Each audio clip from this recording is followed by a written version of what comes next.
Begin the recording. All right.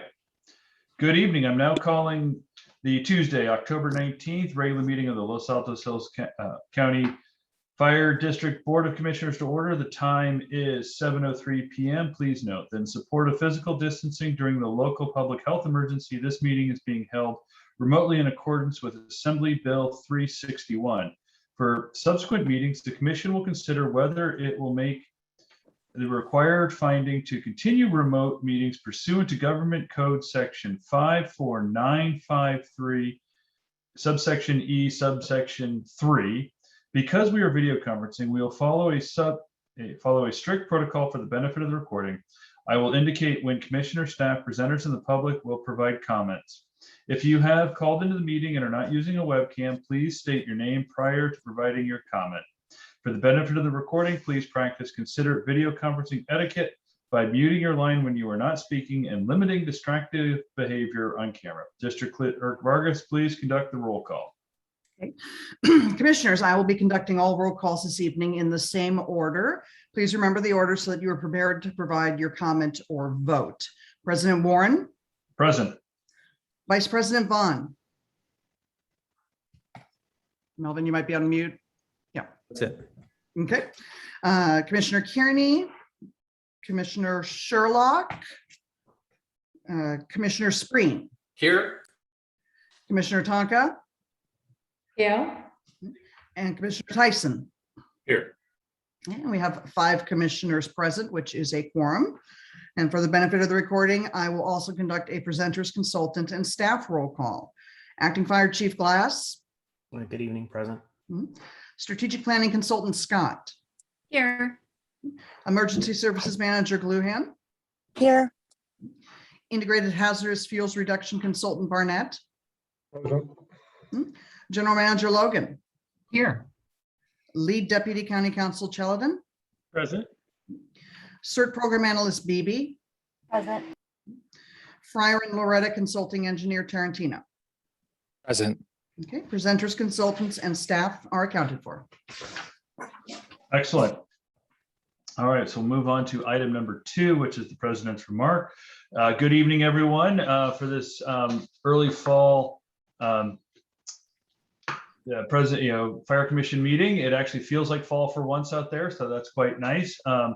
So tonight, one of the things that we're going to do is that we want to recognize one of our partners in the success of the fire, the district and this commission, and that that success, part of that success is attributable to our partnership with Carl Cahill, who has been the town manager of the town of Los Altos Hills, who is retiring. And so I want to extend my appreciation for all the support that we have received from Carl over the years and working with the town as being a partner in all the programs, activities, and projects that we've worked on together and for our mutual benefit. And as part of that, there is on the consent calendar here this evening is a commendation from the commission to recognize the contribution that Carl has made to the district, and that Commissioner Spreen has very graciously agreed to read that commendation at the Los Altos Hills Town Council meeting on Thursday night. So once again, I want to extend my personal appreciation to Carl for his years of support. And Roger, thank you for making yourself available to read that commendation Thursday evening. All right. With that said, I will now move to public comment. Item number 3. Public comment. Persons wishing to address the commission on any subject not on the agenda may do so now. Please note, however, the commission is not able to undertake extended discussion or actions tonight on items not on the agenda. Items may be referred to staff for appropriate action, which may include placement on the next available agenda. District policy is to limit public testimony to 3 minutes per speaker, unless the number of speakers requires the commission president to impose shorter time limits. All right, do we have any public comments on items not on the agenda? Yes, we have Yes, Steve Jordan has a comment. Yeah. All right, go ahead, Steve. Thank you. Steve Jordan, board member with Prisma Hills Water District and Bay Area Water Conservation and Supply Agency. Two things to talk about. First, Prisma looks forward to reaching an agreement with the fire district to install leak sensors on the fire hydrants, particularly on older pipelines that are most likely to have an unexpected main break. But as it turns out, these are predictable in most cases well in advance with the installation of these leak sensors, which catch the leaks when they're in the incipient stage. From what we've been able to tell, Los Altos County Fire is the only fire agency in Santa Clara County that prohibits these at present. So as you know, San Jose Water Company, which serves over 1 million people, is installing on the order of 10,000 of these throughout its service areas in San Jose, Saratoga, Cupertino, and they're finding about 25 leaks a month, generally speaking, before they become breaks. So this has a great impact on providing more reliable fire protection. Secondly, our water, as you're probably all aware, particularly from Valley Water, that there's a water shortage. Our supplier, San Francisco, is expected to declare a water emergency on November 9th, which will require Prisma to reduce water use 26%. So it's a much greater cutback than what you may be hearing in the press. We are communicating this expected requirement with our largest users, and many of them are concerned about the impact that will have on their watering of particularly trees and ornamental shrubs and they're worried about whether that increases fire hazards. So we would, we mentioned that now it's, we're going into this in November where these actions will be taken. But at some point, we'd like to have the fire district's input on, which trees, is this true that it increases the fire hazard, and in particular, when do we need to worry about that? So I wanted to give you experts in this matter sort of a heads up on this. And finally, 100% agree with the recognition of City Manager Carl Cahill. Thank you. All right, thank you, Steve. Are there any other comments from the public? All right, thank you for your comments. We'll now move to item 4, the consent calendar and change to the order of the agenda. So we're moving to item 4. All right, are there any comments from the staff on these items? President Warren, I'd like to make a few comments. Thank you. Sure, thank you. Yes. Logan. Thank you. And good evening, everyone. Lead Deputy County Counsel Chris Cheladin will comment on item 4F, which is a resolution before the Board of Commissioners, resolution 21-19. It might be helpful to have just a quick overview of the nature of that resolution. So, Mr. Cheladin, you available to talk to that? Absolutely, Chair Warren and Commissioners. As we know, we had previously been meeting remotely pursuant to Governor Newsom's series of executive orders that suspended the teleconference meeting rules for purposes of the Brown Act due to the COVID-19 pandemic. Those executive orders essentially expired on September 30th. And as a result, the legislature acted and the governor signed on September 16th, 2021, Assembly Bill 361, which essentially continues to allow for remote meetings subject to a couple of new requirements that include the continuing existence of a state of emergency, which continues to exist currently as a result of the COVID-19 pandemic, as well as requires legislative bodies to essentially make findings every 30 days that it is still necessary and appropriate to continue to have remote meetings, and also that such remote meetings are consistent with recommendations made by, in our case, the local public health official, Dr. Sarah Cody. Dr. Cody, prior to September 30th, issued a recommendation indicating that she recommended remote meetings for public meetings because of the mix of community members that are at public meetings because of the difficulty of determining vaccination status and other information. So essentially you have on your agenda, your consent agenda tonight, a resolution 21-9, which is consistent with resolutions being taken by county related entities similar to yourself, as well as the County Board of Supervisors, to make the necessary findings to justify remote meetings on a going forward basis. The legislature required that these findings be made every 30 days. So we will be having these findings at each meeting going forward until either the state of emergency ends or the COVID-19 situation changes, or your commission chooses not to make those findings and wants to have in-person meetings. I would just note too that the legislature did provide that essentially this meeting, in order to hold this meeting remotely, the legislature allowed that one meeting could be held just with the simple requirement that there were recommended measures in place without having to make the findings. So that's how we're meeting tonight without, essentially the findings we're making tonight are for the next 30 days, our next meeting. We were not required to make the findings today. So I've talked to General Manager Logan, and at the present time, staff's recommendation is we continue to meet remotely as the situation with COVID-19 continues to resolve. Thank you very much. Question. So we have to make the finding every 30 days. Traditionally, the commission has voted to not hold our commission meeting in December. That would put 60 days between the November meeting and the January meeting. How do would that then require us to meet in person in January, or would we have to meet in December to have a finding that we need to continue to meet remotely? The county council has opined on this topic, and it's his current guidance that you would not have to have a special meeting to make those findings. But I can report to you they're off agenda at the next meeting on that topic. Please, thank you. Okay. George? My question relates to the 30 days. Since we meet on a given Tuesday in each month, sometimes it'll be more than 30 days apart. Does that represent a problem in terms of our scheduling? It's the same opinion. The county council has had the same opinion, and I'll share that with the commission privately.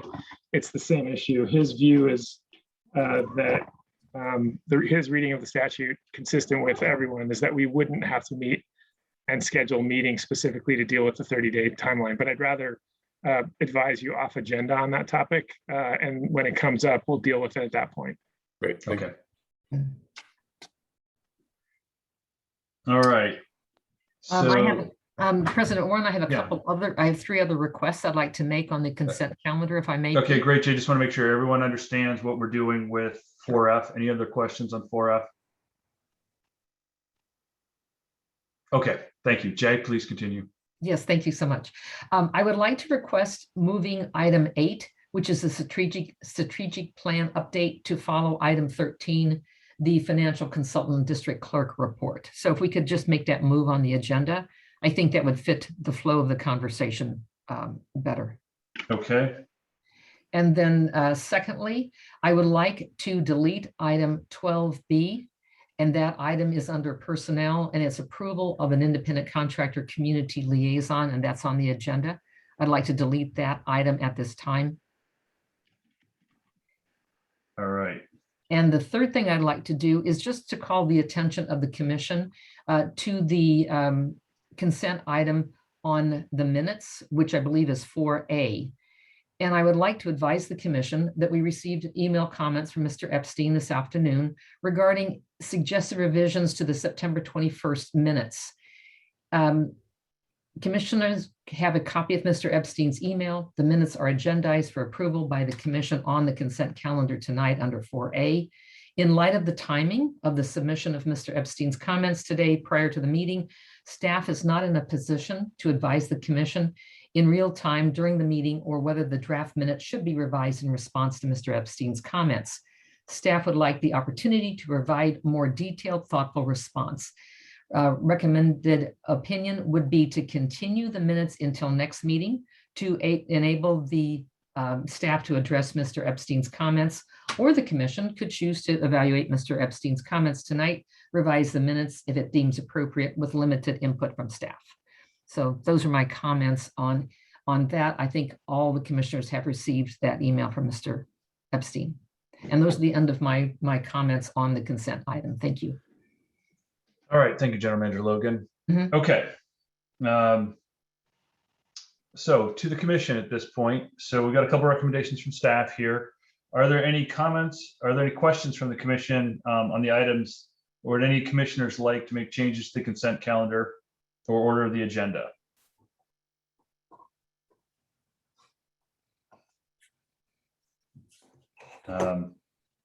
I would move the consent calendar with the changes as General Manager Logan suggested, which is change to today's agenda and also removal of 4A, continuing it until our next meeting.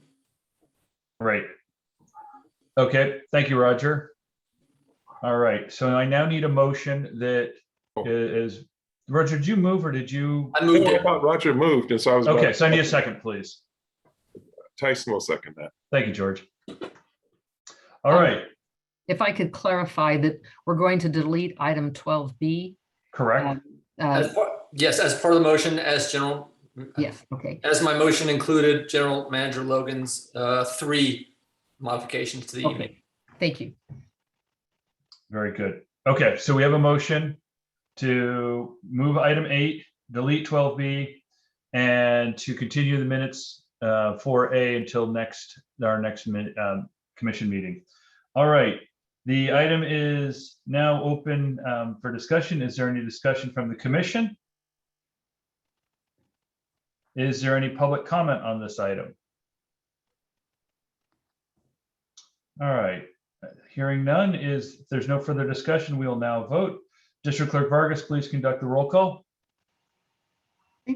President Warren, Approve? Vice President Vaughn, Approve. Commissioner Spreen, Yes. Commissioner Tonka, Yes.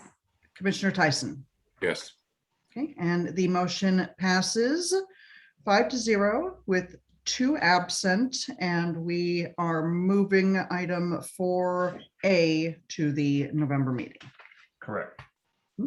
All right, so as we move through the agenda, let's make sure we don't forget item 8 in the appropriate place. Okay, we'll now move to item 5, Los Altos County Fire District Administration's monthly report to county committees. Items 5A and B are the various documents submitted to the district by the district to the county. Item 5C is information about the LAHCFD countywide fire services review and the Santa Clara County Comprehensive Fire Study. General Manager Logan, please provide the reports. Thank you, President Warren. Item 5A, the slide deck presents the summary of items in the September monthly report. Noted are the ad hoc CWPP/IHFR, which is Community Wildfire Protection Plan and Integrated Hazardous Fuel Reduction Subcommittee Report, Moody El Monte Road Evacuation Route and Road Hardening Project, and an overview of the board approval of administrative policy for records management, storage, retrieval, and backup. So that's pretty much a summary of what was presented to FGOC and the Hewlett committees at the October meeting. Item 5B, I want to take a little time on because this is the Management Audit Division cover letter to the Board of Supervisors, to FGOC, and to Hewlett committees reviewing each management audit recommendation. And it summarizes actions taken during the management audit process by the district as of October 1st, 2021. I want to review each of the recommendations and findings of district actions. On section 1, use of district funds. The auditors reviewed a sample expenditures posted to county financial systems through October 1st, 2021, and it indicates that expenses related to contractual agreements which have been reviewed by county council for services pertaining to district functions and district-owned infrastructure. District terminated private counsel. District executed an agreement with County of Santa Clara effective August 19th, 2020 for exclusive legal services counsel. Section 2, use of district's funds for private tree service. The district removed dead, dying eucalyptus tree removal program from the district's website. A sample review of contract expenditures did not identify any expenditures for private tree service. The fire district is providing brush chipping and defensible space services to the community through a contract with nonprofit Santa Clara County Fire Safety Council. Item Section 3, Brown Act compliance. The district authorized agreement with Santa Clara County for exclusive legal service counsel, terminated private legal counsel, district provisions for service confirmed, the Office of County Counsel transferred legal hard copy records from private legal counsel to the Office of County Counsel and furnished documentation of the transfer of its legal files. In recommendation 4, fire prevention programs are not aligned with fire risk. The district adopted revised Annex 4 of the Santa Clara County Wildfire Protection Plan as the Los Altos Hills County Fire District Community Wildfire Protection Plan. Based on a review of invoices, the fire district is providing hazard reduction services such as brush chipping throughout the Santa Clara County Fire Safe Council. The district has continued to focus on high-risk areas for mitigation efforts. The efforts to target fuels along El Monte Moody Road evacuation route is exactly the sort of focused effort the audit team was hoping would come of the recommendations made. And then the final recommendation, Section 5, fire district compliance with state and local procurement requirements. The previously mentioned changes provide for county council to review and approve contracts as to form and legality. To improve record-keeping practices, the commission amended the records management, retention, and retrieval administrative policy. The audit identified the district was not consistent, independently retaining records related to procurement activities carried out by its vendors. These records were held by private vendors, and retained records were often in hard copy in boxes. The policy adopted by the commission on September 21st, 2021 includes the following recommendations that relate to this recommendation. Engineering and constructing bid records and bid process documents produced by third-party vendors are retained in a district online shared file site for upload, retrieval, and storage. The documents stored in the online shared file sites are copied into district cloud storage systems for backup, retrieval, storage, and production of documents when necessary. District has contracted for digitization of its records and for assistance with record-keeping practices. As part of the audit review process, we conducted interviews and reviewed electronic records to verify that the district is in fact retaining records pertaining to contracting activities carried out by third parties, that it develops and approved the above policy, and that its personnel understands the need for independent retention of these records. The management audit report states the district has fully addressed the findings or implemented the recommendations. Based upon management audit review of the Los Altos Hills County Fire District, actual spending, its actual contracting, its use of county council for legal services, its adoption of improved record-keeping policies and practices, and the elimination of the private tree program in favor of more aggressive efforts to mitigate severe fire risk. All of the Los Altos Hills County Fire District audit recommendations, as approved by the Board of Supervisors, have been implemented. We appreciate the assistance of Los Altos Hills County Fire District throughout this verification and review process. So in summary, the management audit findings are very important to establish the actions taken by the district over the management audit process to October 1st, 2021. Vigilance by the district board and by the district staff must continue and strengthen compliance with the recommendations of the management audit. The management audit process has deeply shaped the district's reorganization and integration with county processes and assistance from county staff. The district has benefited from the diligence, patience, and guidance of the Office of County Counsel, assistance from the Management Audit Division, and rigorous support, understanding, and guidance from the Board of Commissioners and from Supervisor Joe Simidian and his adept staff. So President Warren, this concludes my remarks on this important item, and I'm happy to answer any questions or receive any comments. Thank you. Great. Jay, thank you for your diligence in that report and all of the effort to follow up on all of those items over the last year plus out of the audit process. Is there any discussion from the commission regarding General Manager Logan's report? Hearing none. Is there any public comments on the audit reports? All right, hearing none. If there's no further discussion, we will now move on to item 6, the fire chief reports. Once again, Jay, thank you for the yeoman's work to chase all of those recommendations and get them resolved. So thank you. Thank you. So we will now move to items 6A and B, which are the reports. Acting Fire Chief Glass, please provide the reports. All right, good evening, everybody. Let me, again, it wants me to quit Zoom and reopen now to share my screen. So still another issue with that. Corey or Victoria, thank you. We'll go to page 2. No significant events to report, thank goodness. Again, we're on track and on target. 594 calls for service though this far this year. You can see things are starting to pick back up and we're exceeding where we were in 2020. 64 calls for service last month.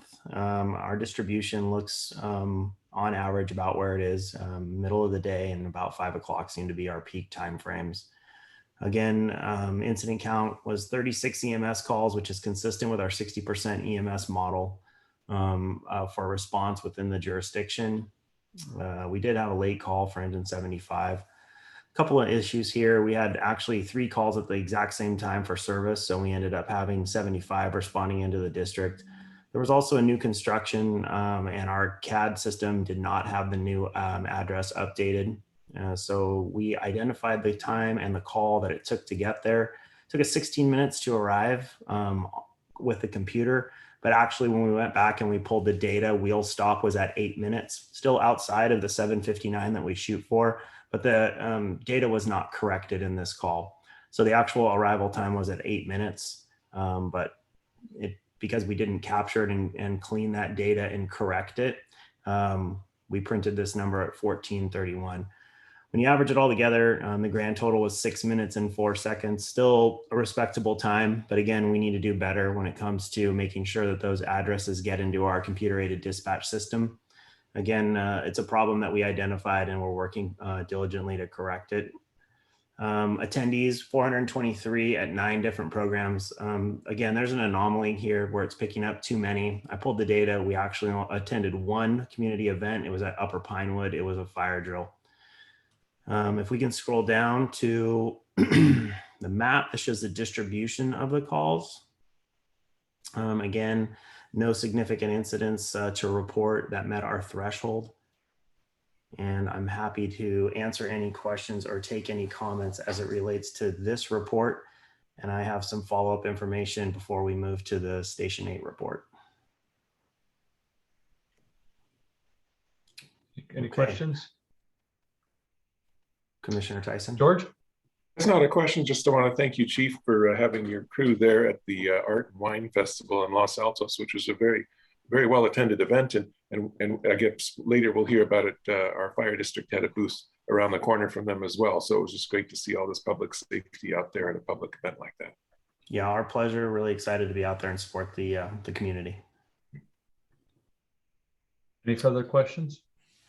Before we transition, President Warren, if I may, we had received a comment last month during this report as it related from Mr. Epstein to the number of red flag days that were issued in the month of August. I did not have that information available at the time of the meeting.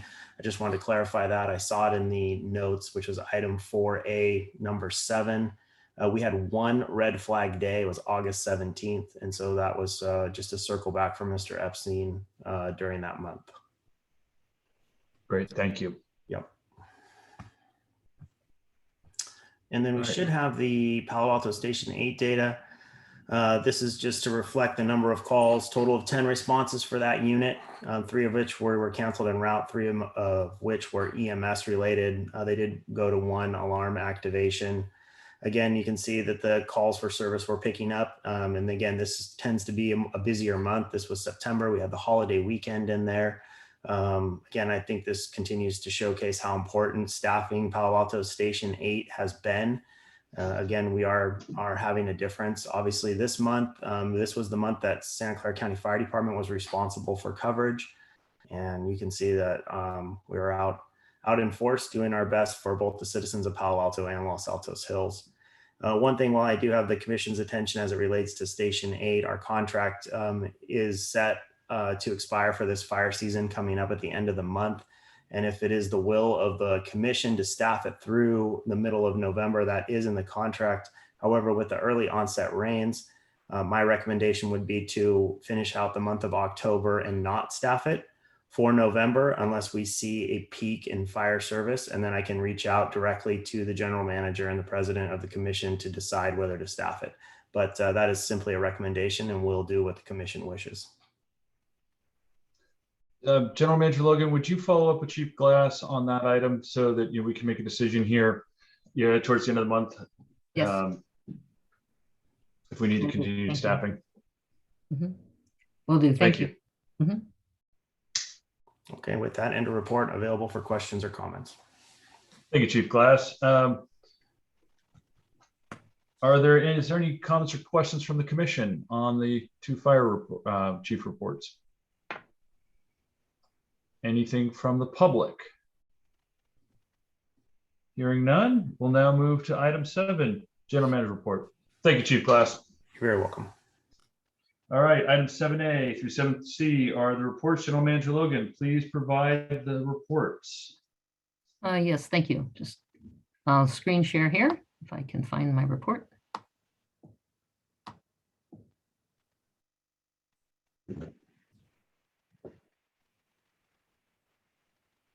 Want me to pull it up, Jay? Yes, thank you. I'm not finding it. Okay. Thank you. Thanks, Victoria. So this is the general manager report, and you'll see on the cover page is we're starting to launch now Zone Haven's marketing materials and collateral. So you'll see one of their Know Your Zone images, and it's co-branded with the various parties involved with Zone Haven. We're very pleased with that. And then a couple of photos of our various events that have occurred in this last month. Just updates on events and activities.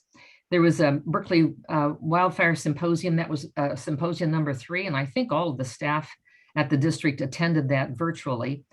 And we had a neighborhood meeting on the date indicated, attended with booths at the Los Altos Art and Wine Festival, Vines and Wines, also a booth there, and then Firewise meeting, and put together an FAQ for vegetation mitigation, which seems to be a very prevalent topic right now amongst our community members, and that will be available at the Saturday event of the Wildfire Preparedness Fair on Saturday, along with the town of Los Altos Hills.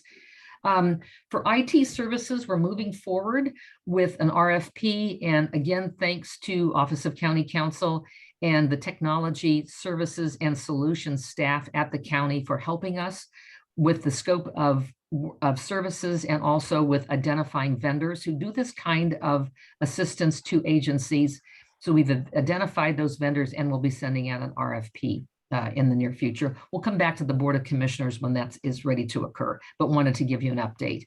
And then the Zone Haven campaign is we're working with Santa Clara County Fire Department to outreach and education materials that they have, co-branding, getting the marketing out. You'll see the little image there. That is a space either on a magnet or just on a piece of paper where the resident can write down what zone they are in for Zone Haven. And we're doing some preparation now with staff to try to get our arms around the various zones we now have in the district that are starting to cause confusion for residents. So that discussion and process is underway. A packet of Zone Haven educational material will be sent out, and you see there the items that will be in that packet that will go to all households in the district. And then collateral and materials will be available at the district events that are upcoming or have been held, Vines and Wine, the Wildfire Preparedness event on Saturday, and the certain teen events and training workshops. And I believe that concludes my report. So thank you. I'm happy to answer any questions or take any comments. Great. Thank you, General Manager Logan. Sure. All right. So that was 7A. Do you have anything else for 7B and 7C? Those were included in the slides. Yes. Great. Thank you. Yeah, it was all All right. encompassing. Thank you. Great. Just want to make sure there was no further material. All right, thanks, General Manager Logan. Is there any discussion from the commission on the updates? Any public comments? All right, seeing none. Thank you, General Manager Logan. We'll now move to item 9. Remember, we've moved item 8 to later in the agenda. Receive the Emergency Services Manager report. Item 8 has been moved to follow item 13. So items 9A and B are the reports. ESM Captain Gluhan and CERT Analyst Beebe, please provide the reports. Thank you, President Warren and commissioners, staff, and public attending, and also consultants. Thank you. As you see, we have a lot of collaborations as usual. These are some of the different collaborations that we've been ongoing with. Next slide, please. I'm going to go over my items that I've kind of attended. A few of these are a duplicate, like Jay mentioned, the Berkeley Symposium. At the beginning is my standing meetings. I attend the Fire Safe Councils for 3 areas locally: San Mateo, South Skyline, and then our own Santa Clara County Fire Safe Council, which was actually today. Their meetings gives a lot of good updates on what's going around, so we can make sure that we're kind of in collaboration with and same best practices as our neighbors surrounding us. As has been mentioned, Zone Haven meetings, I've been attending weekly meetings. I call it office hours. Kind of get a little bit of the inside scoop, again, seeing what other agencies are doing in rollouts and questions that come up, both operationally and public facing. Monthly meetings, I'm rolling more of these over to Dave since he's a little bit more on the GIS side, and Sarah. But those are some of the regular meetings along with our evacuation planning, which I'll talk about later. The rest of the meetings here are ones that were kind of a one-time activity. You can see those. Has already been mentioned, we had the Wine and Vine. We've had some neighborhood community meetings. And then I want you to notice down in that corner, Victoria will be talking about it, but that's the upcoming festival or fair, preparedness fair this Saturday. So I wanted to highlight that. We will also be attending a preparedness conference in person in the beginning of November. And I think, let's see, roll next slide. I think we're up for Victoria to give you a little update on CERT, Team CERT, and the other things that she has going on. Thank you. Thank you. Thank you, Denise, and thanks for having me tonight. As you can see, we have some of the same collaborations as I did last month as well. I'll go over that briefly. So my regularly scheduled meetings, we are definitely in the Teen CERT realm, looking into expanding it to Mountain View High School. We also have streamlined our registration process. I had just launched the second Teen CERT Academy with a parallel adult CERT. I have 3 adult CERTs, and I've got about 9 Teen CERTs that have just started. We'll be commencing that in January at a hopefully in-person skills day. With the Merit, I'm continuing to try to create my training platform with Merit. Today at our CERT program manager meeting for the county, we had a presentation by the Merit people. If you come to the Wildfire Preparedness Fair, you'll be able to see Merit in action. We're going to be using it as a check-in at all the vendor tables. With that, we can pull reports of how many people go by the tables and also enter them into our raffle. So just another thing to lure you over to the Wildfire Preparedness Fair if you weren't already interested in going. We're also still working with regionalizing response and training. The Merit system is something that we're definitely going to be utilizing as well. I'm still doing the final procedural draft for silver alerts for CERT response. Also collaborating with yearly training with Les Altos Prepares. And then we'll also be doing some Teen CERT program planning as well. November 6th, we have finally reorganized the ARC to the point where I think we can finally do some labeling on it. We're going to do a dry run on November 6th, and we will be doing some more training around how we've kind of pared it down to have a 12-hour response inside the ARC, and the rest of things will be in the surrounding areas and storage. I'm happy to announce that we're going to start up our large animal rescue again and try and sort of invigorate that with the help of Bruce Martin, who has come back to help us with that. We talked about a new training opportunity for CERT when it comes to lost horses. and maybe be able to assist them with that. So really excited to be able to talk about that. Obviously, community outreach activities have been taking up a lot of my time. Really appreciate, the Hills, the Friends of the Hills inviting us to the Wines and Vines event on October 10th. We were able to, at that point, push out the postcard that you saw with Zone Haven and kind of start the process of training our residents on zones. Wildfire Preparedness Fair, I think we've talked about that many times. Super excited to be having that fair, have lots of collaborations, and hopefully it will be a good event. Cross your fingers for no rain. I've been just crazy watching the weather, and I think I just need to chill out now and just let it be. But I do have a backup plan for that. We are doing a check-in day with Teen Cert, and then we're going to be, I know I told Jay no more ideas, but I have seen at these events a lot of tweens.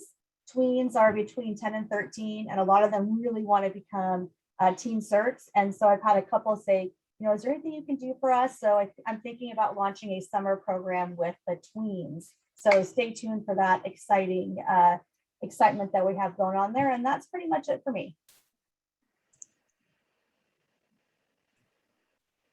Great, thank you very much. All right. Thank you, ESM Captain Gluhan and CERT Analyst Beebe. Is there any discussion from the commission regarding the reports?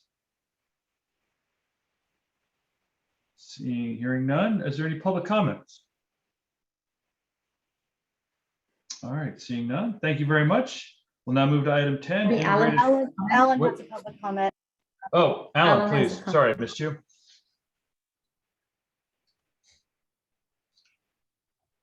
Alan, you have the floor. Thank you very much. I just wanted to be sure I heard correctly. With regards to the Teen Cert program, did the speaker say that they were talking about Teen Cert program at the Mountain View High School? And if so, I guess I question, this is outside of Los Altos Hills County Fire District area. It's also outside of Santa Clara County Fire Department's area. Mountain View has its own fire department. I guess my question is, if I heard correctly, why is this a program for the Los Altos Hills County Fire District? Thank you. Permission to speak for that? Please. Thank you, Alan, for that. So when we started our Teen Cert program, this is such a different kind of program that when speaking with Jay Logan in the town of Los Altos Hills, we decided that we're going to offer it to any Teen Cert that wants to take the program.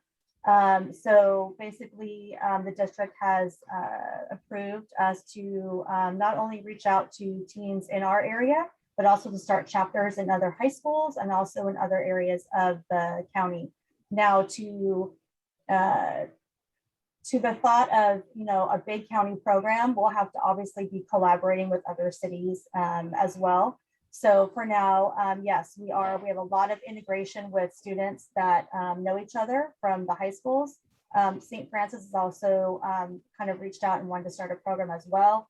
So we have two separate boards. Alan, one is the Santa Clara County Teen Cert Board, and they run an expansion program. And then we have chapters, and we also have our board for Los Altos Hills, which has always been a collaborative effort between the two, because we have so many teams that go to the high school in Los Altos that it just made more sense to do it that way, and they wanted to collaborate together. Great. Additionally, I believe that portions of the unincorporated county portions of the district feed into Mountain View High School also. So we do have residents who do attend Mountain View High School. So I think it's only appropriate we cover that high school. Correct. All right. Any other additional public comment? All right, thank you. We'll now move to item 10, integrated hazardous fuels reduction projects and proposals. Items 10A is the update on the Moody Almonte Road project. ESM Captain Gluhan, please provide an update. Yeah, thank you again for the opportunity to present this. Tonight, I just want to give you an update on the Moody Almonte Road evacuation project.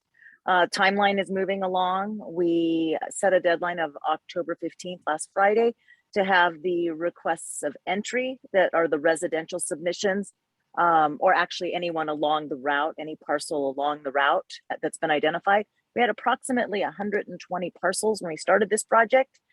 Because this is new for Los Altos Hills, it became a very labor-intensive endeavor. Typically, Fire Safe Council says that participation in this type of parcels being allowing on for additional, so the scope of the work is to do the maintenance from the center of the road out to the 15 feet. We're asking for the additional 15 feet to incorporate 30 feet from the center of the road. So that's basically what the ask is, that additional feet for the residents to fill out that. Fire Safe Council usually says that they only get about a 20% participation. We actually ended up with close to a 46% participation. So we have approximately 56 right of entries out of the 120. So that's a pretty good turnout for a first bigger project. And I want to extend a special thanks to George and Joan and Lisa Schmidt from the town, who went out and personally knocked on doors, made phone calls, did a lot of rallying, along with neighbors that also helped out and contacted other neighbors that lived along this route to really explain the importance. I've met in person with many of the residents to kind of explain what will happen. And I just kind of want to explain in general that when we look at a parcel like this on a residential level, and there's already landscaping that's healthy, well kept, that's not what we're looking for. We're looking for the things that are dry grasses, dry, dead vegetation, the things that will easily ignite, either in an ember situation, say a car fire. Either of those events are what we're looking to keep that type of fuel not available, and to keep the shading in effect. So we want to keep shade. We don't want to have a nudified moonscaping along the side of Moody and El Monte Road. We want it to look like a park. We want it to look well manicured. We don't want to remove screening that's healthy, only dead, disease, dying, damaged type vegetation. So that's the goal. And in that, there's a lot of questions. What will it look like? And that's going to be a case-by-case basis. It's mostly brush and grasses that we're looking at, and again, dead vegetation. I did meet with Irene, who's one of the co-project managers, along with Jim Young, with the Joel, who is the manager of the grounds at Foothill College. We had walked that whole corner along the Moody roadside. So that's a much more extensive project than we originally envisioned, a lot of poison oak. So it's going to take a real special amount of probably mastication equipment to remove that poison oak, and a lot of thinning. So we got the right of entry for that. So that's going to be a real pivotal point, because that is our funnel pinch point in an evacuation. In pre-COVID times, we know there's always backup there. So the worst thing that we want happening is to have a fire catch as people are stranded in that pinch point, and as fire apparatus are responding in. Initially, Foothill College may be a staging area, even kind of concentrating that traffic congestion even more. And it's really kind of confusing getting in and around the setup there at the college. So that road area is going to be very important to have safe, open, and the college may be a temporary refuge area depending on what would be happening in a fire. So really happy that Foothill College got on board. We have a great collaboration. Asked about painting the arc and some other things too. So with every request, we're trying to have some community meetings at the college eventually, and then continue to work with them to collaborate to have a really good outcome along that Moody Road portion. So that's pretty much what I have for right now. If there's any questions, we will be targeting to start date for November 8th. And again, there will be traffic control. We have had banners up. They will go back up eventually. We had to share the space. So if there's any questions, we do have the website through Fire Safe Council. Talks all about that page. If you query the Moody Road Amani project, it will come up in a query and it can give you more information there. Thank you. Great. Thank you. Yes, Gluhan, is there any discussion from the commission on these this important project? All right. Is there any public comment?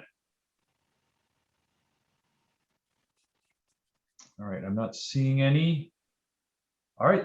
Thank you, Captain Gluhan. Absolutely. Now move to item 10B, which is an update on the ad hoc CWPP Integrated Hazardous Fuel Reduction Subcommittee. Commissioner Spreen, please provide the update. Yes, I'll take that.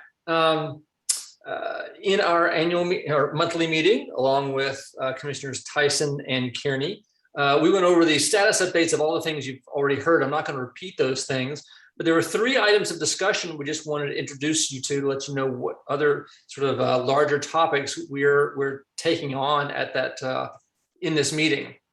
The first one is the question of how do we balance how we present all these programs to our residents in terms of the menu of items available to all, while also providing needed staff support to our strategic efforts in areas that we are specifically targeting for things like evacuation routes and strategic fuel breaks. The idea is that we're going to want to target our staff time towards sort of comprehensive approaches to individual residents, where the entire spate of programs will be brought to bear in households in these various strategic areas, such as the fuel break areas or whichever evacuation zones we're currently working on. And the reason this is a topic of discussion is it raises the issues of what our communication strategies are to residents in these areas and across the entire district. We don't want people to feel we're emphasizing others over others. At the same time, we're emphasizing with our staff, how do we address these specific targeted areas at certain times? This also brings up questions of what are our interaction tactics, specifically with our staff to residents, and how do we manage our resources to support strategic efforts like the strategic fuel break plan. So this is just an early topic. There's no discussion to be had or direction to be made here. Just wanted to introduce that concept to you and keep you informed as this item will come up with us again next month and as we refine it further. Second item I wanted to mention is in looking at how we've implemented the various fuel reduction programs, we're seeing 2 effects in terms of resident reaction that we're thinking about how should we be responding to. Obviously, we're very happy with the increasing acceptance, awareness, and participation in many of the programs, like chipping program, but the El Monte evacuation hardening program sort of showed there's a layer of trepidation that comes when we as an official government entity want to come enter someone's property. It's sort of the, hi, we're from the government, we're here to help you problem.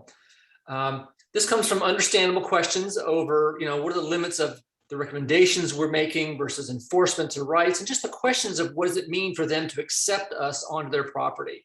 So that raises questions of how do we communicate that when we're, and get over that trepidation of how we're there to help them.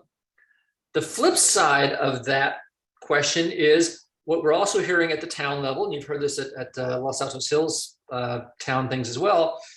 It's residents who want to know, how can hazardous situations in other people's properties be reported and enforced? Where they want someone going in and sort of being more of that enforcement arm. This obviously has a lot of crossover with existing enforcement programs, such as both the town, which has a code enforcement process, but also the county, which has the weed abatement program, whose purpose is to prevent fire hazards and vegetative growth and accumulation of debris, and that has compliance effects. So this is kind of a broad issue that covers a wide swath, but it really gets to the issue of the psychology of our residents of how are we as an enabling entity able to enforce issues and deal with issues both in a voluntary basis and an involuntary basis. So this is a topic we are discussing, and everyone's ideas are welcome.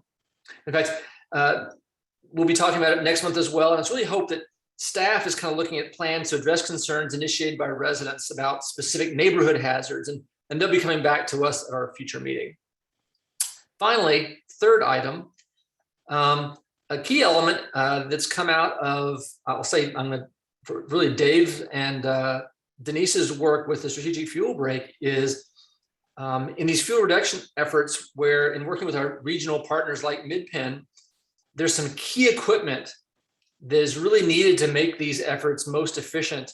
And we could really provide a service regionally and amongst our partners if we could provide some of this key equipment, specifically a masticator, which is used both for, in fact, you saw pictures of it last month. That's used both for preventative work, such as clearing off fuel breaks, but also for active incidents in clearing off fuel breaks when needed by firefighters as a safer way to get in and remove fuel. Right now, there is not one in the area that is available on call to these various agencies. That's something we could provide and we would be using in these areas all around us. We're working with MidPen and communicating with them. They could help us store that equipment. They could be a user of that on a rental type basis, so that we would be providing in a legal way where we would be using it. Partners could be using it and have access to it, and it would be used for mitigation efforts that benefit us. The reason I'm telling you this now, this is still in the works. We're coming up with details on this, getting some model numbers and prices so that we can propose this for the upcoming budget for next year. So that's why I'm raising it for you here, so that when you see it in discussion for budget, you'll know this is where this is coming from as an item, a key item that we as a district could bring a resource to this area that is currently holding things back from getting done. So you'll hear more about that next month as well. I just wanted to tell you sort of those 3 areas that we've been discussing. I'll take any questions on that, but that's really just a report on what we're doing. Thank you, Roger. I'm interested to hear about the masticator. George, go ahead, please. Well, actually, you jumped the gun on me, because that's always my question, Roger, and that is, when do I get to drive the masticator? Okay, but not so much in the poison oak. But I appreciate you summarizing those items and giving everybody a heads up on what's going on. It's been interesting for me to interact with all of these residents with this Belmonte Moody fuel break, because they're generally, people are a little bit cautious, but then once they see what's in it for them, it's funny. I think people look at this community and say it's all of these extremely wealthy people who, are very selfish, perhaps. I don't even know that, but it's not that way. In fact, there are a lot of people who are very cautious about spending and property. And the thing that I've tried that I think works is, if you say you're from the government and you're here to help, they're going to react like you said, Roger. If you said, here's a program and it's free to you, I think they're going to react the same way. It's like, oh yeah, I'm going to get three months of free HBO, and then they're going to hit me with a bill, right? Something like that. The argument I've done is, this has already been paid for by your property taxes. It's your property taxes at work, and you don't have to participate, but we'll just spend your property taxes on improving your neighbor's property then. And I don't know if that really works, but I feel like that would resonate with some residents to say, well, I want to get my share. Am I paying enough property taxes? You bet I am. I want to get some value out of that. So it's just some of the thoughts I've had talking to residents. Great. Thank you, George. Thank you for being on the subcommittee. All right, is there any further questions or comments from commissioners? Any comments or questions from the public? Yes, Alan. has a Alan, question. please. Yes, thank you. If I'm not mistaken, Chief Bowden, in his recommendation almost 3 years ago now, I believe included some equipment that he felt the Santa Clara County should own to enable it to properly fight wildfires. The county never moved on those recommendations. If my memory serves me right, a masticator was part of that, and it's just mind-boggling to me that it takes 3 years to buy a piece of equipment that's, in the $100,000 price range. Fully support your efforts and suggest that you would include it in this year's budget in place of the water tender, which you won't be able to get in a year's time after the date at which you make up your mind which one you want, because it has to be built to the fire department's specification, whereas the masticator is a commercial piece of equipment that can be purchased off the shelf. So I wholeheartedly support the district moving ahead and getting that piece of equipment and making it available to anyone in the county who can benefit from its use. Thank you. Great, thank you, Alan. Any other additional public comment? All right, seeing none. Thank you. We'll now move to item 11, which is the district hydrant and related infrastructure report. Items 11A and B are the updates. Engineering consultant Tarantino, please provide the updates. Great, thank you, President Warren. Please let me know if you can't hear me. I have a new headset, and so it wasn't working properly earlier. Okay. Just going to share my screen here. So we have two updates for the commissioners this evening. The first is the ongoing coordination with Prisma Hills Water District for their DEPS project. This is a water main replacement project that the Prisma Hills is in the design phase. We had spoken to you last month about the limits of the work, and we had a site visit with Prisma Hills to identify fire hydrants to be relocated, potentially increasing density of fire hydrants. And we received an update recently that Prisma Hills is going to be adding an additional length of main on Josepha Lane. So shown here in blue, this is in a figure provided to us by Prisma Hills. So we're going to continue to coordinate with Prisma Hills, look for opportunities to add fire hydrant if appropriate, and review those plans once they are available. The second update is just happy to report that the erosion repair work at the Horseshoe Lane at the district parcel. This was, as everybody may remember, a fire hydrant break some time ago resulted in water release down the hillside, causing pretty substantial erosion. So we have been working with General Manager Logan and the staff to develop construction documents, selected a contractor, C2R engineers, and secured a grading permit from the town of Los Altos Hills. The work was completed. Some photos here showing the benching that occurred in the image one on the left side of your screen there. And then we started to install an underdrain system that was recommended by our geotechnical consultant. You can see more of the underdrain there in images 2 and 3 in the center. And then image 4 there on the right is the restored slope. There will be a process called hydroseeding completed. Basically, we're going to be spraying some seeds and mulch. It's kind of a mixture of that's used for erosion control. That's to be done because of schedules and the time of year. The hydroseeding was not yet complete, but the contractor did go out there today to place erosion control mat over the slope. In light of the predicted rains. It's raining up here in Marin County. I'm not sure if the rains made it to you folks yet, but that was completed today, and they'll come back next week and do the hydroseeding. So with that, that's the end of my report, and I'm happy to answer any questions. Great to see that finally, being wrapped up. I think that's been going on for almost 2 years there. Yes, yeah, no, it's good to get it done before we really get some rains here. Before it gets muddy. Exactly. All right, thank you very much. Is there any discussion from the commission? Is there any public comment on this item? All right, thank you. We'll now move to item 12, personnel. Item 12A is the appointment agreement for an operations manager. General Manager Logan, please present the item. Yes, thank you, President Warren. This agenda item is to discuss and take possible action to approve an at-will employment contract called an employment agreement between the district and David Barnett for a new position of district operations manager.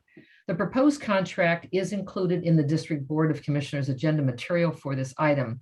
The proposed contract includes compensation for the operations manager, including salary and other fringe benefits.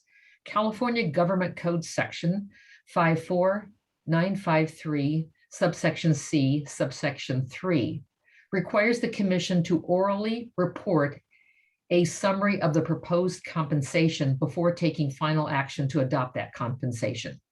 And it would be adopted here by approving the employment agreement. Key components of the proposed compensation are described in detail in the proposed employment agreement, including in the materials for this agenda item. In summary, the proposed at-will full-time employment contract includes an effective work start date and compensation start date no later than December 31st, 2021, and includes the following compensation. Under wages, the proposed contract sets the operations manager initial annual base salary at $176,000, which is equivalent to a base rate of pay of approximately $84.62 per hour. The proposed contract also provides 3 elements of premium pay above that initial annual base salary. Premium pay 1 is for 1.5 times the hourly rate, which is a total of $126.93 per hour. For each hour, the operations manager works for assigned district emergency response special duties that exceeds the 40-hour per work week. This premium rate, called ERSD, conditions are outlined in the agreement. The second premium pay is up to 1.5 times the hourly rate, totaling $126.93 per hour for assigned Cal OES, Office of Emergency Services, Fire and Rescue Mutual Aid, emergency response duties, provided that the district is reimbursed that amount from state Cal OES Fire and Rescue with a minimum premium payment to the operations manager of his hourly rate for that assigned Cal OES Fire and Rescue Mutual Aid work. And the third premium pay is standby pay, which is equal to 2 hours of his hourly rate, which totals $169.24 per day for each day he is assigned by the general manager to be on standby alert and available to immediately report to duty due to uncertain or emergency conditions, weather warnings, or red flag warning events. Wage increase is proposed to provide for a possible annual compensation adjustment not to exceed more than 4% per year as determined by the district general manager and the Board of Commissioners. Benefits under the proposed contract, operations manager will receive certain benefits, including 15 days per year with a vacation with a maximum accrual of 120 hours, which is 15 days. Sick leave of 24 hours per year, a vehicle stipend of $250 per month, unless or until the district has a vehicle available for the district operation manager to use, a uniform allowance to reimburse district operation manager for up to $2,800 during his first year of employment for specific items identified in the proposed employment contract, plus a uniform maintenance and cleaning allowance to reimburse up to $1,000 per year, and a technology stipend of $62 per pay period, equivalent to $1,488 per year, to cover Barnett's cell phone plan, home office supplies, and to conduct district business. The proposed employment agreement does not provide holiday pay, does not provide medical benefits, does not provide retirement benefits to the operations manager. I'm happy to answer any questions and to recommend approval of this item for employment of David Barnett as the district operations manager. Thank you. End of my report. Thank you, General Manager Logan. That was a lot of detail. Thank you very much. Yes. Are there any clarifying questions from the commissioners?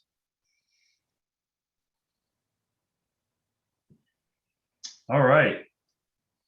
Very good. So I don't think there's any, I didn't see any clarifying questions. So what I want to do is move forward with a motion here. Entertain a motion to adopt this resolution or the contract for the employment agreement. I don't see we don't have a resolution associated with this. It's just a contract adoption. Is that correct? Yes, just approval of the contract. Yes. Okay. Mhm. Thank you. All right, so I will now entertain a motion for the contract for item 12A from one of the commissioners. Tyson will so move. George moved. Kavita, do you second?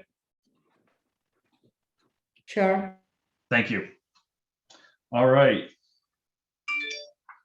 So we now have, George has made the motion. Kavita has seconded the motion to adopt the employment contract.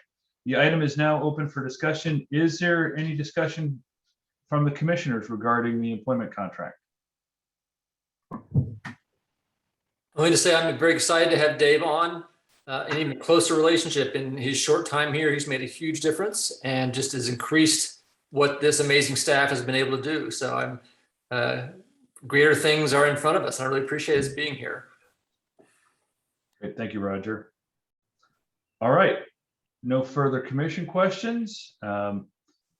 Then we will, any public comments? Yes, Alan. Yes, thank you. I have a question about the emergency services provisions of the contract. It's unclear to me in what capacity he would be called to support emergency OES operations. Is he going to be a fireman on the fire line, or he's going to be an administrator? It has to do with workman's compensation. It has to do with his availability to the district. And just another clarifying question with regards to his call in the case of emergencies. As I understand the chain of command, the fire district doesn't have any emergency authority. The fire department has emergency authority, the police department has emergency authority, and the town has emergency authority. So I'm a little perplexed and would like some clarification as to how these emergency services situations would result and how it would impact the operation manager's duties and responsibilities. Thank you. Great. General Manager Logan, can you address those? Yes, and those are all really good questions, and I appreciate the questions being raised. With Cal OES, Emergency Rescue, I think that's a really important benefit that Mr. Barnett brings to the district, because in the time that he's served as an independent contractor, he's gone out, I think, 2 times now on these emergency mutual aids. And what that does is it widens the network of services and availability that may be available to the district through Cal State programs. It also has provided him, I think, some real glimpses of what we talk about and what we see. He's there, boots on the ground, working in those fire conditions. And the last, he just came back on Saturday, I believe, from a recovery incident where all the fire was out and all the bulldozers were there and all the bulldoze blades and paths were done. Now it's into recovery with floods and landslides and working with the population there to restructure and to recover after a fire. And I was thinking and hearing his stories about that benefits, from my perspective, the district so much to have someone who has that vital sense of what is occurring, is in that network, and can provide that service.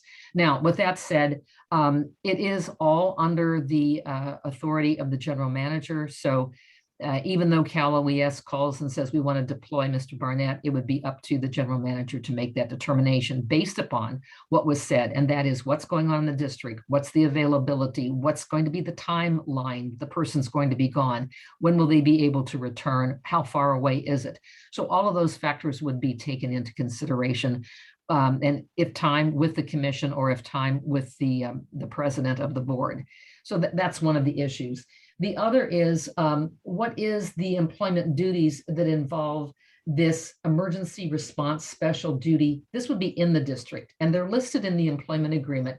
And they say that these duties include, but are not limited to, emergency assignment to respond to disaster, earthquake, fire, wildfire, flood, downed power lines or utilities, active terrorism, and to support other agencies that are responding to emergency conditions. And again, those are assigned by the general manager. We went through a very close encounter with the CZU fire. And I will tell you, we pulled everyone from staff, including the town, City of Los Altos, and Los Altos Hills County Fire District, to form a team as to what we were going to do about large animal rescue, how we were going to get people out, how we were going to evacuate, where that evacuation was going to be. It was a couple of weeks of everyday meetings or every other day meetings.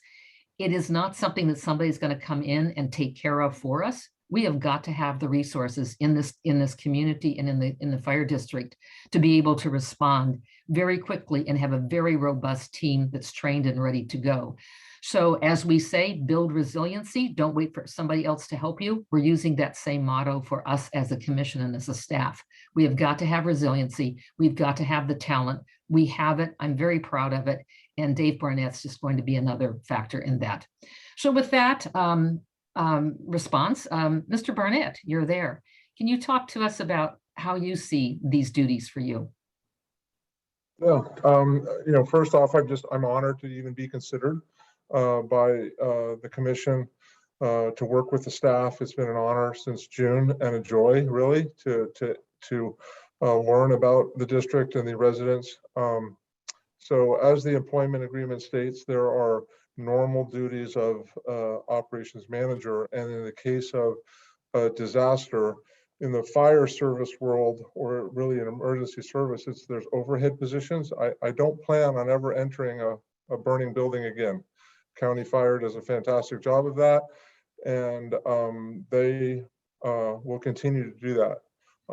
In cases of large-scale disasters, representatives of jurisdictions, including the Los Altos Hills Fire District, there is need for that representation at command posts, in emergencies, in disasters, to better facilitate the mitigation, as well as the recovery effort, implementing those recovery efforts that may happen. A classic example would be an earthquake. So for me to be able to be at the command post, representing the district that is run by County Fire or an incident command team, and be able to understand what is happening to the hydrants and impact of the, and better understand what is not being serviced by the, and I just use this as an example. We could also use evacuations. We could also talk about the community fuel breaks.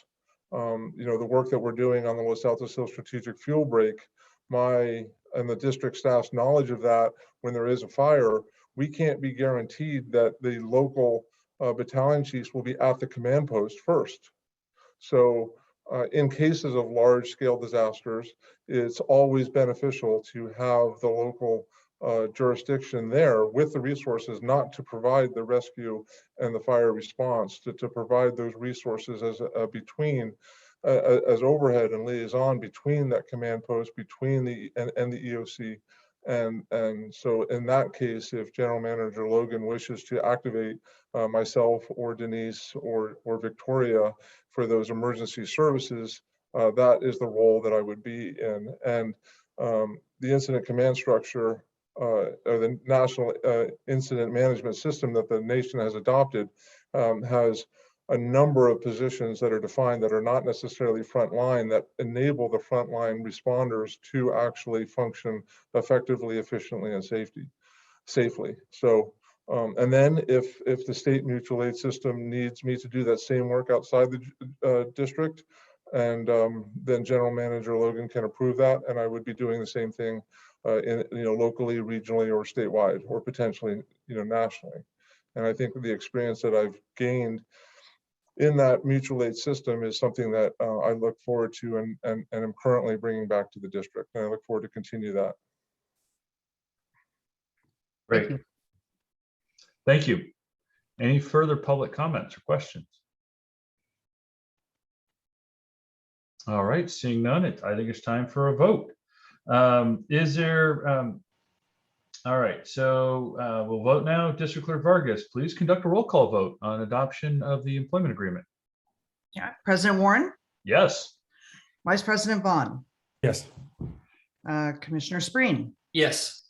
Commissioner Tonka, Yes. Commissioner Tyson. Yes. Right, and the motion passes 5-0 with 2 absent. Very good. Dave, welcome to the team. Well, thank you very much. And I just want to say, like I said, I'm honored by the unanimous vote. And, it's been a great pleasure to work on the things I've had a chance to work on. And I look forward to taking on more. I know Jay and the staff need more capacity, and there's great expectations and hopes by the members of the commission and the community. So I look forward to serving, and I hope I serve well. And if I don't, then I'm an employee, I guess. But I will serve to the best of my ability. And as I've served with San Jose for 25 years, I hope I look forward to a long relationship with the district. Thank you. Very good. Excellent. We'll now move to item 12B has been deleted from the agenda. So you will now move to item 13, which is the financial consultant and district clerk reports. All right. Item 13A is an update on the FY22-2023 budget developments. Financial consultant Vargas, please provide the updates. Great, thank you, President Warren. And so the Standing Budget Subcommittee for the fiscal year 2022-2023, which consists of Commissioners Spreen, Sherlock, and Tyson, is planning to have a public meeting subject to the meeting rules required under the Brown Act sometime in the first week of November. And again, this would be a public meeting, which will be agendized and published on our website so the public can attend. And then, of course, I'll provide the minutes for the full commission to review at the November regular commission meeting. And that's the end of my updates on that. Right. Thank you. Any questions from the commission? Any public comments on the budget development process yet? Alan? Alan, please go ahead. Thank you. I'm just curious as to what information will be available prior to that meeting for the public to review, and maybe a little explanation about how that first meeting would be conducted. Thank you. All right, do we have an agenda for I think we'll have an agenda published and preliminary a draft budget. Is that appropriate, Corey? Yes, that is correct. However, at that point in November, it is just a very rough draft because I don't have any of the figures from the County Office of Budget Analysis. I don't expect to have that information until December, so it'll just be an estimate of revenues and what our cost allocation as far as county would be. This is more a initial meeting, I think, to just sort of discuss what direction, throw around ideas and figure out what direction the district wants to go as far as projects and programs and et cetera. And of course, the ultimate plan, I think, is, as I mentioned at the last meeting, that I'd love to see a special meeting of the full commission sometime in December that we'll have more definite information then, and then the full commission can really dig into the budget. So this is just, November will be, I don't want to say bare bones, but it'll be just building a budget. Yeah. Great. Thank you, Corey. All right. Any further public comment? All right. Thank you. We'll now move to item 13B, which is a resolution 21-11 establishing the appropriation limits for fiscal year 21-22. Item 13B is the report. Financial consultant Vargas, please provide the item. Okay, thank you again, President Warren. So I haven't included a memo report in the agenda packet, which provides you some background information about what local government entity requirements are to establish an annual appropriation limit, which is also known as the GAN limit. So in short, a limit is placed upon the proceeds from taxes that may be appropriated for spending in any given fiscal year. Now, our limit for fiscal year 22 has been computed by the County Controller Treasurer Department at $25,397,281. And that's well above our adopted budget expenditures of $13,007,808. So for agenda item 13B, it is recommended that the commission approve resolution 2111 to establish the fiscal year 22 appropriation limit for the district, and also to establish a period of 45 days from the date of the resolution for any judicial action or proceedings to attack, review, set aside, void, or annul the limit in accordance with Government Code Section 7910. And that's the end of my report on that. Great. Thank you, financial consultant Vargas. Are there any clarifying questions from the commission? I don't see any. All right, I will now entertain a motion. Will the commissioner making the motion and the commissioner seconding the motion please state their names for the benefit of the report? So I'm looking for a motion to adopt resolution 21-11. Spreen moves. Thank you, Roger. Do we have a second? George, Roger, or George, Melvin, Kavita. Yes. Vaughn, second. All right, thank you, Melvin. All right, so the item is now open for discussion. Is there any further clarifications or questions from commissioners? Is there any public comment on this item?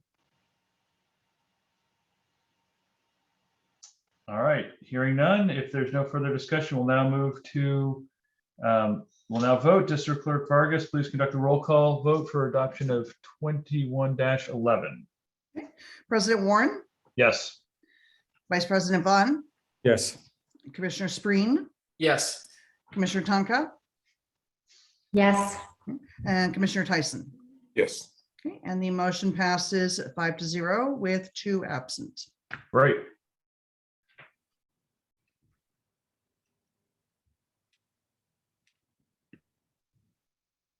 Mark, you're muted. All right. Somehow I got muted. Okay. Thank you. We'll now move to item 13C, approval of the final FY 2020-2021 financial audit report. Financial consultant Vargas, please provide the report.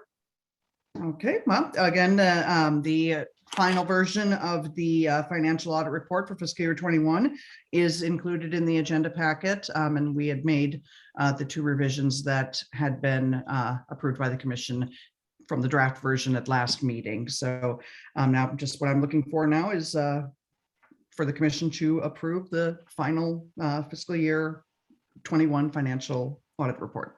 Great. Thank you, Corey. All right. Are there any clarifying questions from the commission?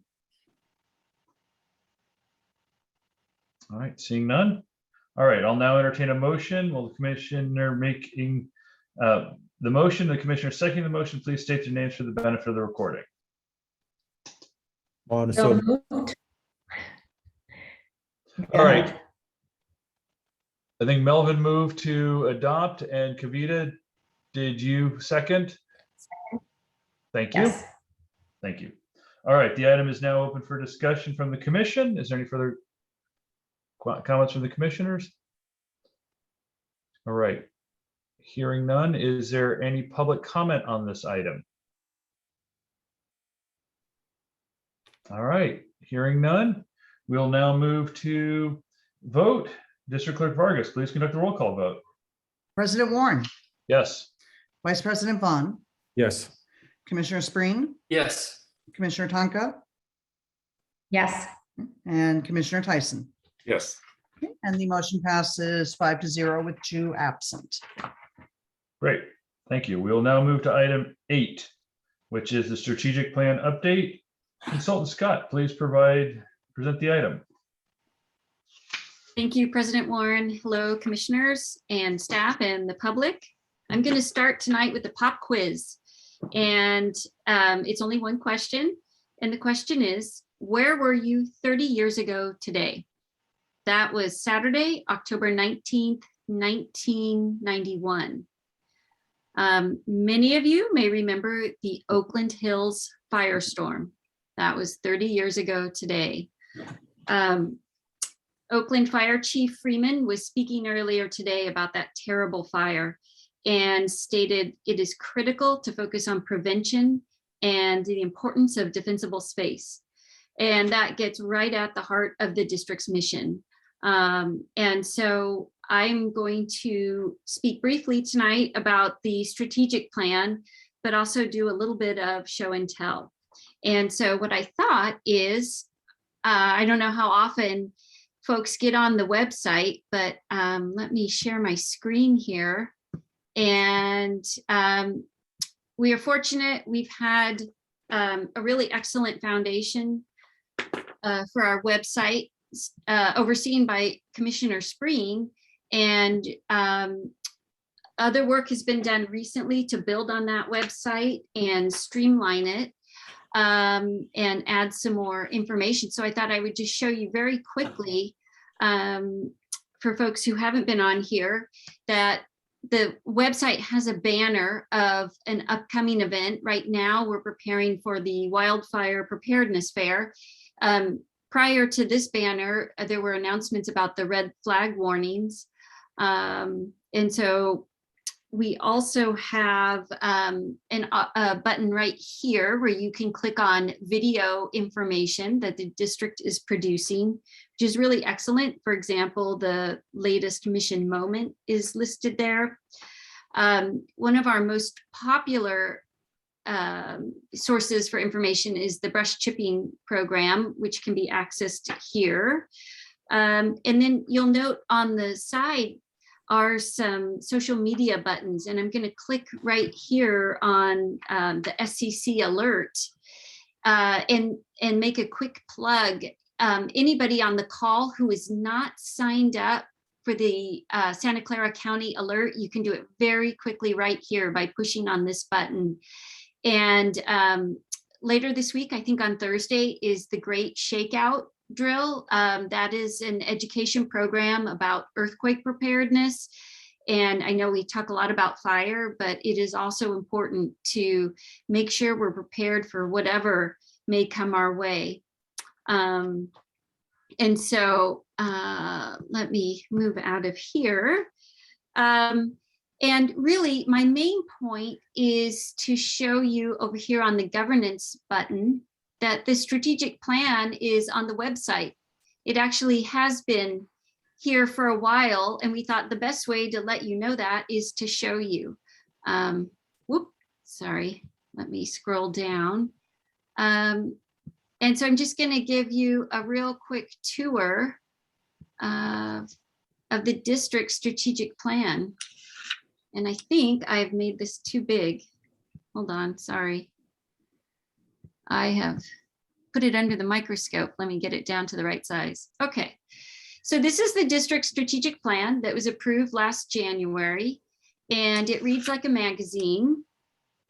The purpose of this strategic plan is to really describe the vision for the district's future. And right here is the district's mission statement in the gray box. And you'll notice about midway in, it speaks about education, prevention, and protection for the community. And those are really critical elements that are really the foundation for our programs and the goal of our programs. This current strategic plan is a 2-year period for the reasons that there was a lot of uncertainty when this was being developed. It was developed all virtually because of COVID, and the district was just beginning the management audit process. And so the idea was to have a shorter strategic plan and just continue moving forward and revisit in the future in about 2 years. And this is a living document. It has to adapt to current conditions. And we've heard already this evening that one of the factors we have to deal with is the capacity to perform work. We also are working on regional partnership models. And this strategic plan talks about how that might work with our programs.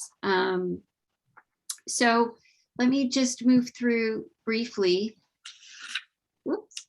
Here we have an executive summary.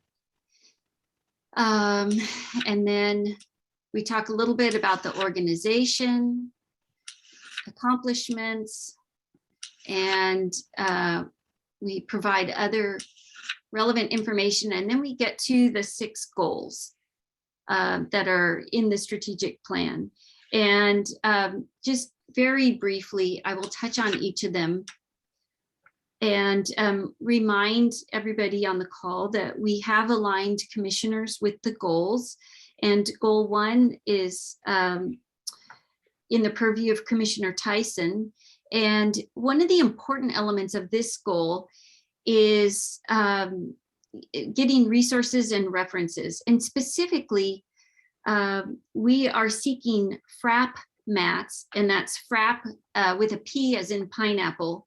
That stands for Fire and Resource Assessment Program. And this program is a part of the California Department of Forestry and Fire Protection. And these maps that they produce reflect assessment of conditions of forest and rangeland, including updates on drought and tree mortality and guidance on significant fire hazards based on fuels, terrain, weather, and other significant factors.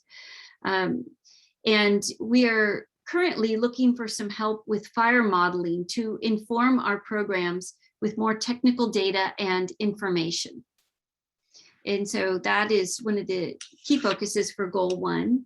Goal 2 is aligned with Commissioner Tonka, and a key part of this goal is following and participating in 2 of the county studies. Commissioner Tonka earlier this summer sent out some communication about a public meeting for the LAHCFD study. And there was a meeting attended by a number of community members. And in November, the Technical Advisory Committee will be meeting again. And as we heard at the top of this meeting, Town Manager Cahill will be retiring. He has been the TAC representative. And so there will be some transition there. And he has represented this area well in this LAHCFD study. There's a second study with the County Executive Office, and that study is currently in the data collection mode.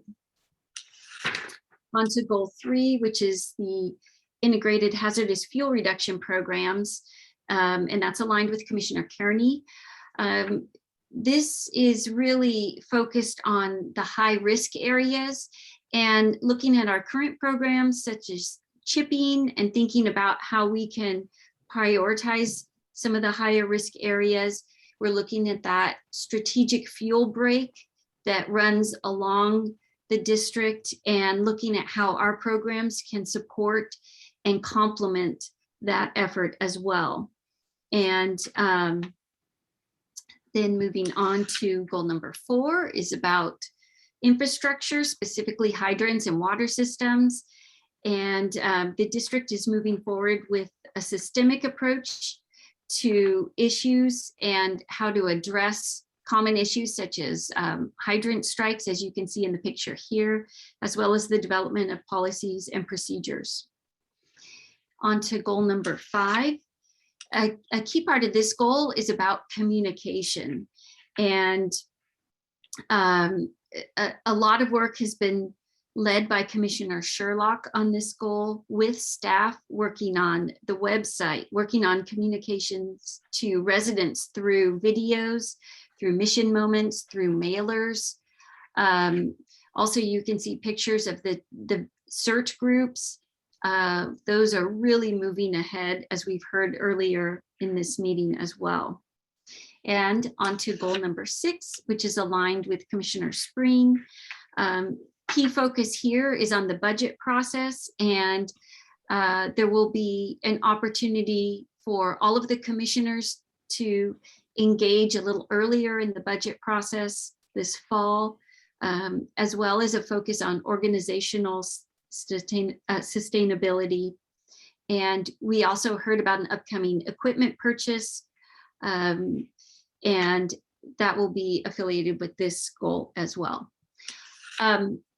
So that completes this quick tour of the district's strategic plan. I'll bring it back to our meeting, and just wanted to show you that that resource is there for the public for reference. And that concludes my presentation. I'm happy to answer any questions or if anyone would like to comment. Thank you.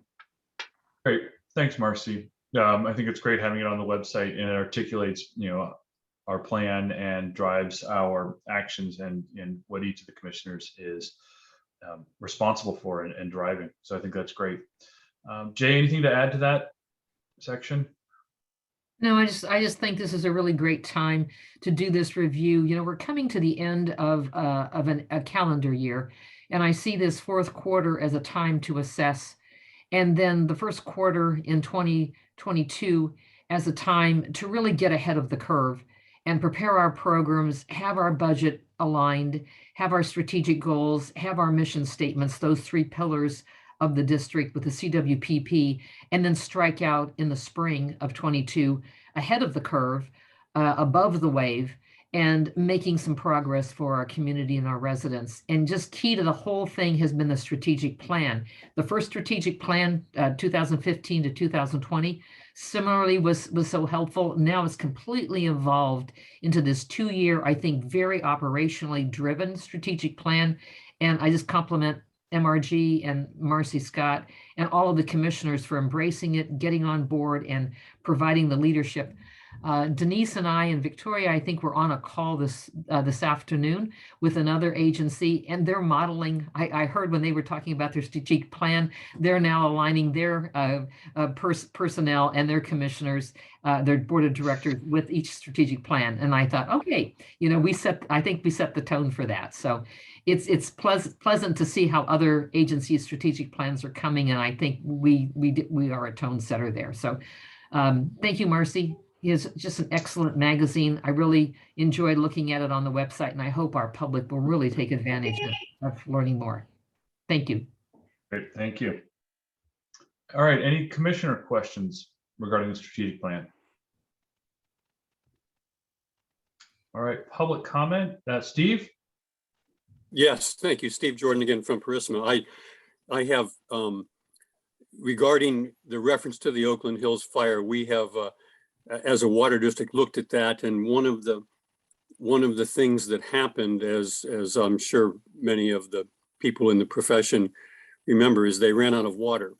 My understanding, they had put several small tanks up, redwood tanks up high, in order to have water for fires, but they had failed to upgrade the pipeline capacity to get the water to those because a bond issue had failed. So unfortunately, they ran out of water. The tanks themselves didn't burn, as I understand it, but they did run out of water, and even tried to interconnect Oakland and East Bay Mud via hydrants, which failed, which ultimately fell apart for other reasons. But I thought it would be interesting to point out in this case, the tie between having water, having pipeline capacity, and having water in the tanks.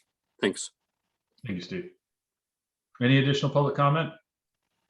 President Warren. Yes. Just a follow-up comment quickly. It's interesting. That was in 1991. The Thomas fire in 2017 down in Ventura. They also lost water power. Their pumps failed, and it was on a hill, and there was no water. And I think that gets to a point that these measures that we can take to do preparation in hardening our homes and our evacuation routes are so important, because you just never know. Very good, thank you. All right. Also, just one other comment. I'd like to just thank Melvin Vaughn for his service. Melvin, as I recall, you were at the Oakland Hills fire as a battalion chief. And I'm sure that is a experience that will be with you your rest of your life, but I want to thank you for your service to that capacity. Thank you. Thank you. I hadn't made the rank of battalion chief yet, but I was a firefighter engineer, but thank you so much. Appreciate it. Yeah. Alan, do you have a public comment? Yes, thank you. Just following on to Commissioner Jordan's comment about availability of water. That's why I recommended, as part of the strategic plan, to consider adding water tanks in the strategic fuel break. Having water tanks available and having them filled during the fire season would provide a great deal of additional resources and availability to fight fires on the western border of the fire district. Thank you. Thank you, Alan. All right, any additional public comment? All right, seeing none, we'll now move to item 14, which is commission member reports. Item 14A is we have a commissioner vacancy, General Manager Logan and District Clerk Vargas. Please present the item. Thank you, President Warren. Staff will follow the same steps as prior commissioner vacancies and will provide notice to the public about the commission vacancy in the local press, district website, social media, outreach to local organizations, and to community members. I encourage the Board of Commissioners to assist us in this communication to the public. The application link for a commission position is continually posted on the LAHCFD.org website. Qualified applicants apply online, and the applications are handled by the Santa Clara County online process and remain in the online, and a applicant remains in the applicant pool for 2 years from the date of application. Supervisors submitting interviews and makes recommendations to the Board of Supervisors for appointment to the commission. District Clerk Vargas, do you have any additional comments you would like to provide? Thank you. Yes, thank you, Jay. So the vacancy will be advertised in the Los Altos Town Crier, November 10th, November 24th, and December 8th. So that's in 2-week increments. And then we will also reach out to the Palo Alto Daily Post for their ad rates and coordinate with supervisors, committee, and staff to ensure the vacancy is broadly advertised and all efforts are taken to quickly fill the position. Great. Thank you very much. Yeah, I'm pushing the staff to get this advertised, so we can get the applications in so that we can, the Joe Smidian's team can move this forward quickly in the new calendar year, so we don't have, this doesn't drag out until March or April for this position. So thank you. All right, any comments from the commissioners on what we're doing to for the vacancy? All right, public comment. Alan, I see your hands up. Thank you. I just wanted to ask the question whether, since the position is currently held by Commissioner Tierney, whether Commissioner Tierney intends to apply for a second term. Thank you. Well, we'll have to ask him the next time, seeing he's not here tonight. All right. Thank you, Alan. Any further public comment? All right, we'll now move to item 14B, future agenda items. This is an opportunity for commissioners to provide reports or request any future agenda topics. Are there comments from the commissioners for future agenda items? Seeing none. All right, thank you. Any public comment on this item? All right, hearing none, we will now move to item 15, which is adjournment. This concludes the October 19th, 2021 regular meeting of the Los Altos Hills County Fire District. The meeting is adjourned at 8:50 p.m. The next regular meeting will take place via Zoom on November 16th, 2021 at 7 p.m. CERT Analyst Beebe, please stop the recording.